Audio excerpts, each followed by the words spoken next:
அப்பனே முருகா, உனக்காக நாங்க ஒரு மாநாட்டையே நடத்துறோம். இந்த மாநாட்டை நல்லபடியா முடிச்சு எங்க கூடயே நின்னு அருள் கொடு அப்பனே, அருள்படை வீடு கொண்ட வேலனே.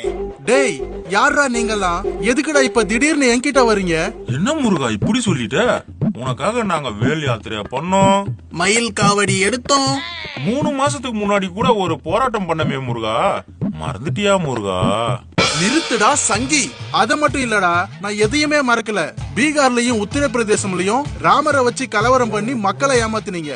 அதுவும் உத்தரப்பிரதேசம் MP எலெக்ஷன்ல தோத்து உடனே ராமரைய கழட்டி விட்டு ஜெய் ஜெகநாத்னு கோஷம் போட்டீங்களேடா, எப்படா மறக்க முடியும்? ஆஹா, முருகன் அலர்ட் ஆகுறாரே. ஒடிசாவுல பூரி ஜெகநாத்னு சொல்லி நல்லா வடையா சுட்டீங்க. ஆந்திராவுல திருப்பதி லட்டை வச்சு கலவரம் பண்ணீங்க. இவ்வளவு ஏன் கேரளாவுல என் கசின் ஐயப்பனுக்கே விபூதி அடிச்சிங்களேடா. என்ன நம்ம மொத்த வரலாறையும் கரெக்டா சொல்றாரு முருகரு. இப்படி ஒவ்வொரு மாநிலத்துக்கும் ஒவ்வொரு கடவுளை தேர்ந்தெடுத்து மத கலவரம் மூட்டி விட்டு அதுல அரசியல் பொழப்ப ஓட்டுற சங்கிங்க நீங்க. உங்களுக்கு தமிழ்நாட்டுல நான் தான் கிடைச்சனா? இதெல்லாம் எப்படி முருகா உனக்கு தெரியும்? டேய், நான் கடவுள்டா, எனக்கு எல்லாமே தெரியும். ஆனா ஒண்ணு மட்டும் சொல்றேன் கேட்டுக்கோ.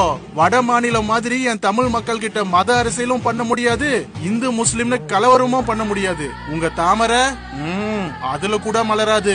ஓடுங்கடா சங்கிங்களா, இல்ல வேலை எடுத்து வாயிலேயே சொருகிடுவேன். ஓடுங்கடா.